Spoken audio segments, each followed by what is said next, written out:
الحمد لله وحده وكفى والصلاة والسلام على من لا نبي بعده واللعنة والذلة والخزي على اللعين الخزي الخنزير الكذاب الدجال المردود مرزا غلام محمد قادیانی واتباعی واعوانی وانصاری عدد كل ذرة الف الف مرة من يومنا هذا الى يوم الدين۔ ناظرین اکرام، قادیانی اسلام اور ملک دونوں کے یکساں دشمن ہیں۔ پاکستان کو توڑنا چاہتے ہیں، اسلام کو ہر محاذ پر انہوں نے نقصان پہنچایا ہے۔ بہرحال اس حوالے سے بہت ساری ہماری دینی مذہبی تنظیمیں ختم نبوت کے عنوان پر کام کر رہی ہیں۔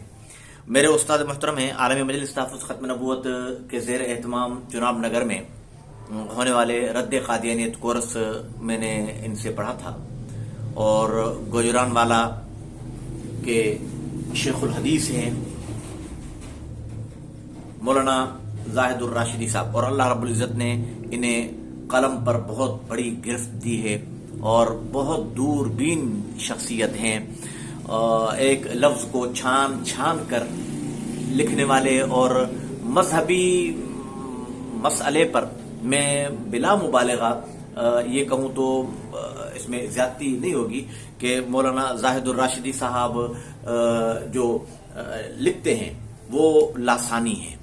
اب جو آج ان کا مضمون لگا ہے، میں وہ چاہ رہا ہوں کہ ناظرین، کیونکہ ہر ایک شخص مضمون پڑھتا نہیں ہے، صرف للہ فی اللہ اس نیت کی خاطر اور ثواب کی خاطر کہ جو حضرات سننا چاہیں میں لفظ بلفظ وہ مضمون پڑھوں گا۔ آج کی اوصاف اخبار ہے، آج تاریخ ہے 4 فروری 2023 کو یہ مضمون لگا ہے، اور اس کا عنوان ہے قادیانی گروہ کی عالمی سرگرمیاں اور ہمارا مطلوبہ لاہ عمل، یعنی ہمیں لاہ عمل کون سا اختیار کرنا چاہیے، اور قادیانی گروہ کی عالمی سرگرمیاں جو چل رہی ہیں اس پر حضرت نے بہت زبردست طریقے سے گفتگو فرمائی ہے اور تحریر فرمائی ہے۔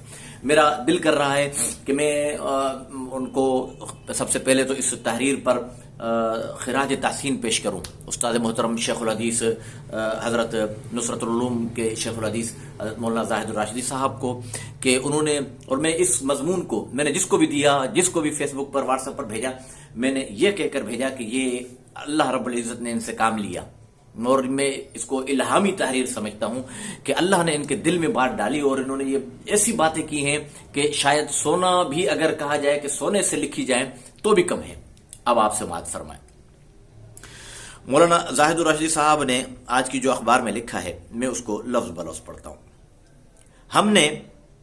حضرت فرماتے ہیں کہ ہم نے 1974 میں قادیانیوں کو پاکستان کی پارلیمنٹ سے غیر مسلم اقلیت قرار دلوا کر، اور 1984 میں امتناع قادیانیت آرڈیننس نافذ کرا کے یہ سمجھ لیا کہ مسئلہ حل ہو گیا، اور اب ہماری ذمہ داری صرف اتنی ہے کہ ان دستوری اور قانونی فیصلوں کی حفاظت کرتے رہیں اور ان پر عمل درآمد کا حکومت سے مطالبہ کرتے رہیں۔ اور واقعی ہم یہی کر رہے ہیں، یہ میری بات ہے کہ ہم یہی کر رہے ہیں۔ کیا ہوتا ہے، میں خود ہر آئے دن اخبار میں یہ بیان لے کے بیٹھا رہتا ہوں کہ حکومت عمل درآمد کروائے اور امتناع قادیانیت آرڈیننس کا پابند بنائے، قادیانیوں کو 74 کے آئین کا پابند بنائے، یہ کرے وہ کرے، یہ مطالبات ہم لے کے بیٹھے ہوئے ہیں۔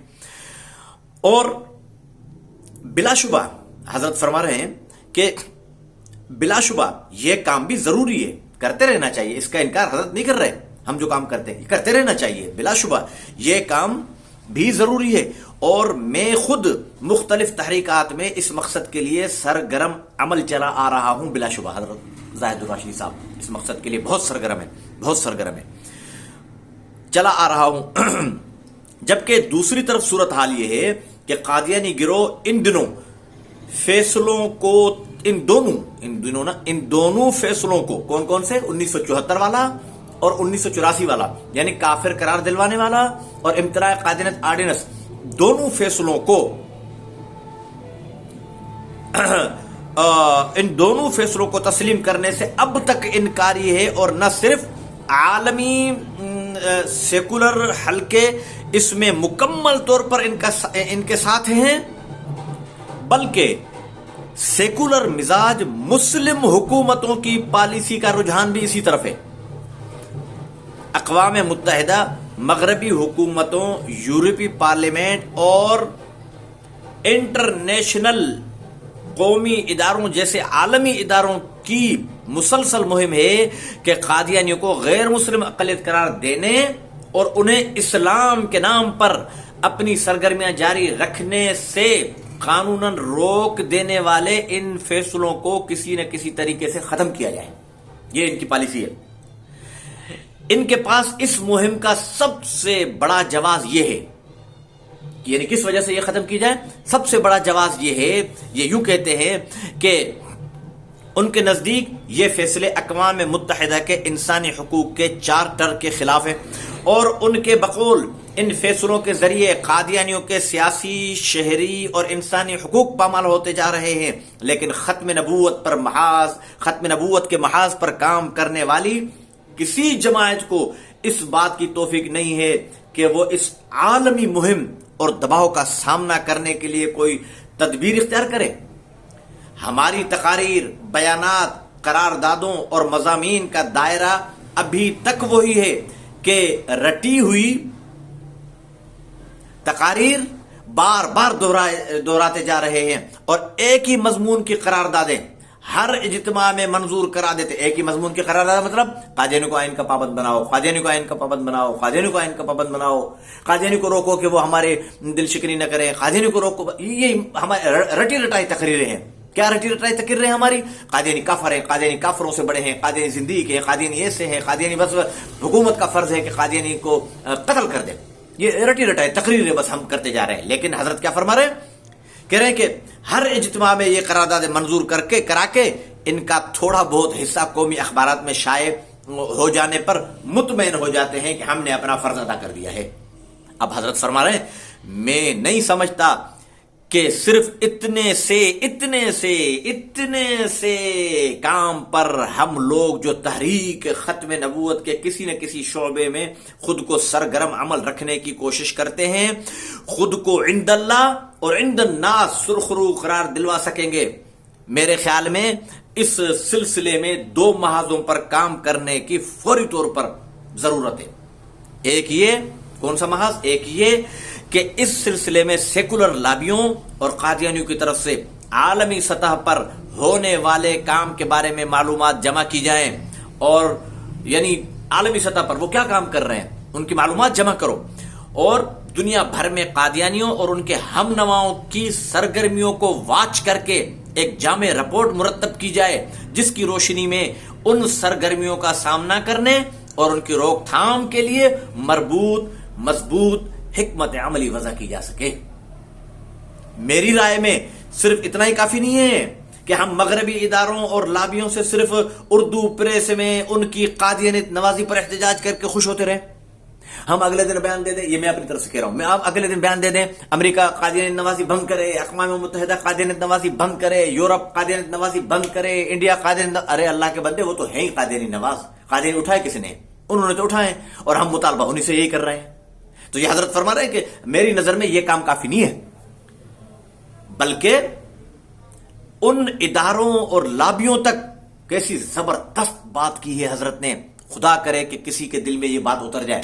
بلکہ ان اداروں اور لابیوں تک ہماری براہ راست رسائی ضروری ہے، پہنچ ضروری ہے. آپ مجھے بتائیں کون آج کل جا رہا ہے اقوام متحدہ میں، اقوام متحدہ کے جنرل سیکریٹری تک، کون آج تمام تک دست بستہ ہاتھ جوڑ کر اور ٹوپی اپنی ان کے قدموں میں رکھ کر، میں تو ان کا نوکر، میں تو استاد محترم کی بات نقل کرتے ہوئے ایک وضاحت کر رہا ہوں کہ جتنی ہمارے ختم نبوت کے کام پر محاذ پر کام کرنے والی تحاریک ہیں، ان میں سے کوئی آج تک اقوام متحدہ میں امریکہ کے صدر کے پاس باقاعدہ وفد بنا کر گیا نہیں. حضرت فرما رہے ہیں کہ ہمیں یہ کرنا ہوگا، ہمیں وہاں تک پہنچ رسائی کر کے. ایسے تو مجھے یہاں سندھ کے وزیر اعلیٰ سے کوئی ملنے دے گا، لیکن جب میں وفد بناؤں گا، تنظیم بناؤں گا، اس سے باقاعدہ وقت لے کر عالمی سطح پر وہ جا کر ان کے عقائد ان کو بتائے جائیں. مقصد یہ ہے، آگے خود فرما رہے ہیں حضرت، ان کے عقائد بتائے جائیں. بھائی ہماری جنگ قادیانی سے کیوں ہے؟ یہ ہم حقوق تلفی نہیں کر رہے، وہ ہمارے حق چھین رہے ہیں، وہ ہمارا کلمہ چھین رہے ہیں، وہ ہمارا قرآن چھین رہے ہیں، وہ ہمارے نبی کو گالی دے رہے ہیں. کیا کریں؟ ان تک براہ راست رسائی ضروری ہے، اور ان کو اپنے موقف سے آگاہ کرنا اور دلیل و منطق کے ساتھ قائل کرنا بھی ہماری ذمہ داری ہے. یہ بھی ہماری ذمہ داری ہے، ہم ان کو قائل کریں کہ قادیانیوں کے ساتھ ہم ظلم نہیں کر رہے، وہ کمینے ہمارے ساتھ ظلم کر رہے ہیں، یہ ہم اقوام متحدہ کو، امریکہ کو اور ایجنسیوں کو یہ قائل کریں ہم۔ میڈیا اور لابنگ آج سب سے بڑا ہتھیار ہے، میڈیا اور لابنگ یہ آج سب سے بڑا ہتھیار ہے، جبکہ ہمارا حال یہ ہے کہ لابنگ اور فائل ورک ہمارے نزدیک بیکار محنت شمار ہوتی ہے، اور میڈیا کی عالمی سطح تک رسائی کی بات سوچنے کے لیے بھی ہم تیار نہیں ہوتے، ہم بولتے چھوڑو یار یہ باتیں ہیں فالتو، کیا ٹی وی پر آ کر کرو گے، کیا اخبار میں بیان دے کر کرو گے، کیا؟ حضرت فرما رہے ہیں یہ سب سے بڑا ہتھیار ہے۔ تم خود سوچو کس کس کے پاس یہ ہتھیار ہے، کون آج پریس میں بیٹھا ہوا ہے، کون اقوام متحدہ اور ان کی شیطانیوں پر نظر رکھے ہوئے ہے، استاد محترم مولانا زاہد الراشدی صاحب کی طرح۔ اس چیز کی ضرورت ہے۔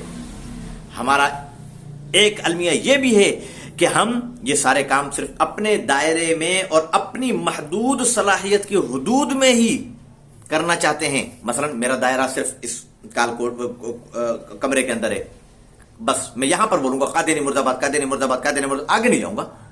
حضرت فرما رہے ہیں کہ ہمارا ذہن یہ ہے کہ ہم یہ سارے کام صرف اپنے دائرے میں اور اپنی محدود صلاحیت کی حدود میں ہی کرنا چاہتے ہیں۔ ہمارا مزاج یہ بن گیا ہے کہ جو کام ہم اپنی صلاحیت اور استعداد کے دائرے میں کر سکتے ہیں اسی کو ضروری سمجھتے ہیں، اور جس دینی، قومی اور تحریکی کام کے بارے میں یہ بات ذہن میں آتی ہے کہ یہ کام شاید ہم خود نہ کر سکیں گے اور اس کے لیے دوسرے طبقات اور حلقوں سے تعاون حاصل کرنا پڑے گا، وہ کام سرے سے ہمارے نزدیک ضروریات کے دائرے سے ہی نکل جاتا ہے۔ یعنی جو کام ہم یہ سمجھتے ہیں نا ہم نہیں کر سکیں گے، ہماری دوسری تنظیمیں نہیں کر سکیں گے، چھوڑو یہ ضروری کام ہی نہیں ہے، چھوڑو ضروری کام ہی نہیں ہے۔ ایسے بہت سارے قادیانیوں کے بارے میں کام ہے کہ کیا کیا ہم نہیں کر سکتے، خیر یہ مضمون لمبا ہو جائے گا، ورنہ ایسے بہت سارے کام ہیں جو ہمیں کرنے چاہیے۔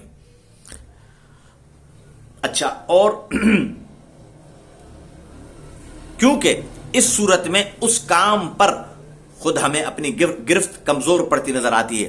دوسرا، یہ تو ایک کام کا طریقہ کار حضرت نے بتایا، فرمایا دوسرا دائرہ کام کا میرے نزدیک یہ ہے کہ جو لوگ قادیانیت کے فریب کا شکار ہو کر اس میں پھنس جاتے ہیں انہیں مستقل دشمن قرار دینے کے بجائے فریب خوردہ سمجھ کر ہم انہیں اس دام فریب سے نکالنے کا راستہ اختیار کریں۔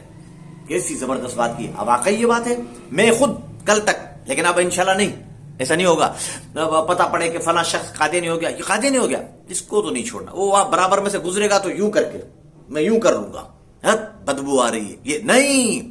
حضرت فرما رہے ہیں اس کو سمجھو کہ اس کو کتوں نے، اس کو بھیڑیوں نے جال میں پھنسا لیا، اسے جال میں سے نکالنا ہے۔ اس کو بلاؤ، اس کو پیار سے بٹھاؤ، اس کو سمجھاؤ، اس کے پیچھے پڑ جاؤ کہ بھائی تو کیا ہے، مسئلہ تو بتا، کس وجہ سے تو نے محمد عربی کا دامن چھوڑا، کس وجہ سے تو نے گنبد خضرا کو چھوڑا، تو نے کس وجہ سے بیت اللہ کو، اللہ رب العالمین کو تو نے چھوڑا، اس کے دین مذہب اسلام کو تو نے کس وجہ سے چھوڑا۔ وہ جو سوالات آپ کو بتائے اس کے جوابات دو، اس کے اعتراضات کو دور کرو، ہمیں یہ کرنا چاہیے۔ یہ نہیں، اب یہ زمانہ نہیں رہا کہ پتہ پڑے وہ قادیانی ہو گیا، قادیانی ہو گیا، بدبو آ رہی ہے مجھے، ناک بند کر لو، یہ کر لو، یہ چیزیں نہیں۔ اب ان کے پیچھے پڑو، انہیں سمجھاؤ کہ تجھے کس چیز پر اعتراض ہے، مسلمان اسلام پر، اسلام جیسے مذہب پر کس بات پر تجھے اعتراض آیا تو وہ بتا، ہم وہ دور کریں گے۔ فریب خوردہ سمجھ کر ہم انہیں اس دام فریب سے نکالنے کا راستہ اختیار کریں۔ قادیانی گروہ کے مبلغین اپنی بات سمجھانے کے لیے دلائل کے مکر و فریب کا جو جال بچھاتے ہیں، عام، اب یہ حضرت فرما رہے ہیں کہ قادیانی کیسے کر رہے ہیں، قادیانی مرتد کیسے کر رہے ہیں، پتہ ہے وہ ایسے کر رہے ہیں کہ قادیانی مبلغین اپنی بات سمجھانے کے لیے دلائل بھلے جھوٹے ہیں، بھلے مکر و فریب ہے، لیکن دنیا کے سامنے بات کرتے ہوئے تو دلائل ہے نا، بات کرتے ہوئے ایک جھوٹی یا سچی دلیل ہوتی ہے۔ تو حضرت فرما رہے ہیں کہ قادیانی مبلغین، ہمارے علماء کی اس میں پول پٹیاں کھول رہے ہیں نا عام کی، اس میں ہم سب ملوث ہیں، ہم سب مجرم ہیں میرے عزیز بھائیوں، کہ مبلغین اپنی بات سمجھانے کے لیے دلائل کے مکر و فریب کا جو جال بچھاتے ہیں، عام مسلمان تو ایک طرف درمیانے درجے کا کوئی عالم بھی اس کا سامنا کرنے کی پوزیشن میں نہیں ہوتا۔ عام درجے کا کوئی عالم دین 8 سال پڑھ کر آیا ہے، پھر سال تبلیغی میں لگایا ہے، جماعت میں سال اندرون ملک، سال بیرون ملک لگا کر آیا ہے. ہاں، لیکن اب قادیانی مبلغ کا جواب دینے کی پوزیشن وہ بھی نہیں ہے. پھر وہ کیا کرتا ہے؟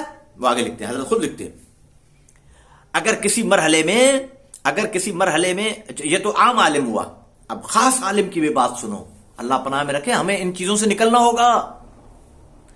اگر کسی مرحلے میں کسی قادیانی مبلغ سے کسی اختلافی مسئلے پر گفتگو کی ضرورت پڑتی ہے تو اچھے خاصے علماء اکرام اس سے گھبراتے ہیں اور کوشش کی جاتی ہے کہ قادیانیت کے دجل و فریب سے اچھی طرح واقفیت رکھنے والے کسی عالم دین کی خدمات حاصل کی جائے.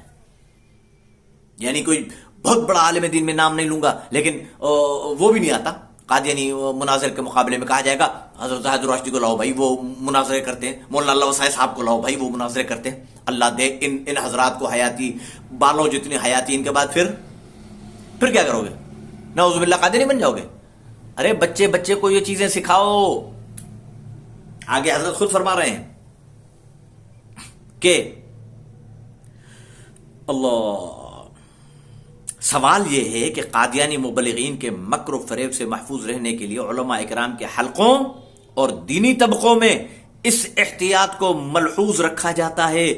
تو اس ماحول میں اگر کوئی عام مسلمان ان کے مکر و فریب کا شکار ہو کر ان کے دام میں پھنس جائے تو اسے ہم مکمل طور پر اس کے حوالے کر دینے کی پالیسی پر کیوں عمل پیرا ہیں؟ اس کا مقصد یعنی ہم اگر آپ اس لفظ کو میں سمجھاؤں آپ کو کہ اگر ہم ادھر تو کہتے ہیں کہ نہیں قادیانی مبلغ ہے، اس سے کوئی عام آدمی بات نہ کرے، اس کے لیے حضرت زاہد الراشدی کو بلاؤ، اس کے لیے مولانا اللہ وسائے کو بلاؤ، اس کے لیے قاضی احسان کو بلاؤ، اس کے لیے مولانا اسماعیل شجاع آبادی کو بلاؤ، ہاں فلاں کو بلاؤ، جو مبلغین ہیں ان کو بلاؤ. جب ادھر ہم یہ چیز دیکھتے ہیں کہ بڑوں کو بلاؤ، تو جو قادیانیوں کے ڈسے ہوئے ہمارے مسلمان مرتد ہو جاتے ہیں. ہم ادھر کیوں یہ نفرت کا اظہار کرتے ہیں کہ بس اب اس کو دفع کرو؟ ہمیں کیا کرنا چاہیے؟ ان موقعوں پر بھی ہمیں اس بات کا اظہار کرنا چاہیے کہ نہیں بھائی، ان کو پیار سے بٹھاؤ. انہی مولانا زاہد الراشدی کو، مولانا اللہ وسائے صاحب کو، مولانا شجاع آبادی کو اور دیگر علماء اکرام کو بلا کر اس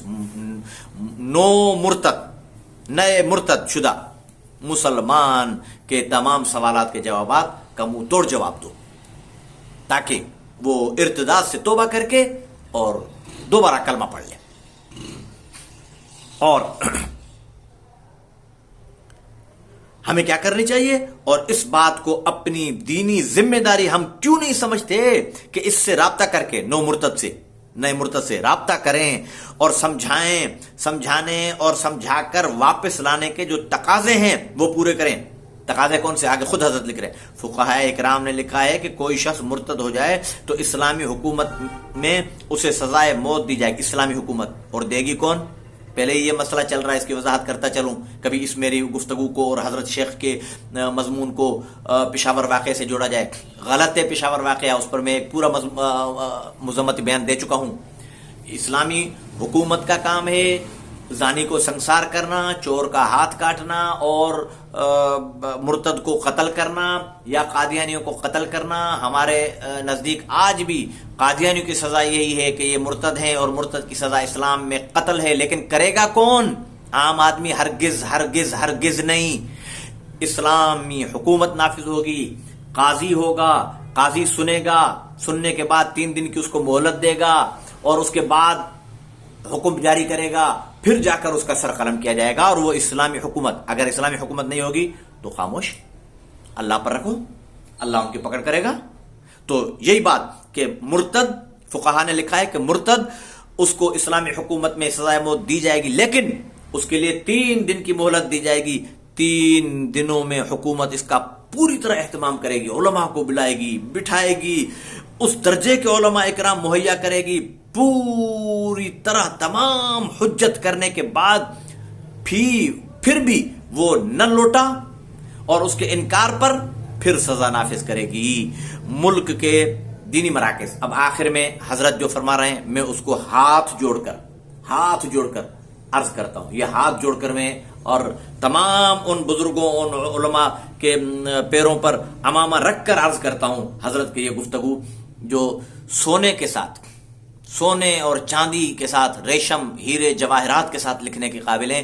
ہاتھ جڑ کر کتنی درد دل کے ساتھ شیخ مکرم نے یہ الفاظ تحریر فرمایا کہ ملک کے دینی مراکز میں سب آ گئے، دینی مدارس، مساجد سب آ گئے. بالخصوص تحفظ ختم نبوت کے محاذ پر کام کرنے والی جماعتوں سے میری گزارش ہے کہ وہ ان 2 گزارشات کا سنجیدگی سے جائزہ لیں تاکہ ہم اپنی ذمہ داری صحیح طور پر ادا کر سکیں. یہ مولانا زاہد الراشدی صاحب دامت برکاتہم عالیہ کا آج کا پیغام تھا. مجھے بہت پسند آیا اور آج کی اوصاف اخبار کے اندر ہے. میں ایک دفعہ پھر مولانا زاہد الراشدی صاحب کا شکریہ ادا کرتا ہوں کہ انہوں نے کیسا زبردست یعنی ایک رخ پیش کیا ہے کہ قادیانیوں کے خلاف اب ہمیں صرف ان کے کہنے کا یہ بھی مقصد نکلتا ہے کہ صرف جلسے جلوس اور نعرے وارے لگا کر ہم ایک سال میں ایک دفعہ کانفرنس کر لیتے ہیں. بھائی ختم روز کانفرنس ہو گئی، فرض کفایہ ادا ہو گیا، یہاں پر جلسہ کروا لیا، فرض کفایہ ادا ہو گیا، اور وہاں پر نعرے لگ گئے قادیانیوں پر لعنت بے شمار، قادیانی نواز حکومت پر لعنت بے شمار. کہنے کا، حضرت کے کہنے کا مقصد یہ ہے کہ آپ ان نواز شریف، شہباز شریف، زرداری اور ان لوگوں کی ذہن سازی کیوں نہیں کرتے کہ ہمیں کہنے ہی نہ پڑے، وہ خود کہیں کہ او بدماشو تم محمد کے غدار ہو، ہم نے تمہاری کتابوں کے اندر یہ چیزیں دیکھی ہیں، اور دھوکے بازو تم محمد کو گالیاں دیتے ہو، محمد عربی کے صحابہ کی توہین کرتے ہو، تم امہات المومنین کی قرآن کی توہین کرتے ہو، تم اللہ کی توہین کرتے ہو، مرزا غلام محمد قادیانی کو نبی مان کر. وہ خود کہیں نا، ہم کیوں مطالبے کریں، ہم کیوں جلسے جلوس کریں، ہم کیوں ریلیاں نکالیں، ہم کیوں ہڑتالیں کریں. ہمیں اس لیے کرنی پڑتی ہیں کہ انہیں ہم نے بریف ہی نہیں کیا، ان کا واش بیس ہی نہیں کیا. ہمیں ان کے دماغ کو سمجھانا ہوگا، ان کی کتاب اقوام متحدہ تک ہمیں جانا ہوگا، ہمیں امریکہ جانا ہوگا، ہمیں یورپ جانا ہوگا. کیوں امریکہ ہمیں ایسے آنے پر قتل کر سکتا ہے، اس کا باپ بھی نہیں کر سکتا. ہمارے علماء کو متحد ہو کر، تمام بریلوی، دیوبندی، شیعہ، اہل حدیث، یہ علماء متحد ہو کر جائیں اور وہاں جانے کے بعد اعلان کریں، وقت لیں کہ ہم انسان نہیں ہے کیا؟ ہم انسان نہیں. قادیانی کو جب وقت دیا جاتا ہے، قادیانی، ایک اکیلا قادیانی بش کمینے سے یا یہ امریکہ کے سابقہ صدر سے مل سکتا ہے، تو ہمارے علماء کا وفد کیوں نہیں مل سکتا؟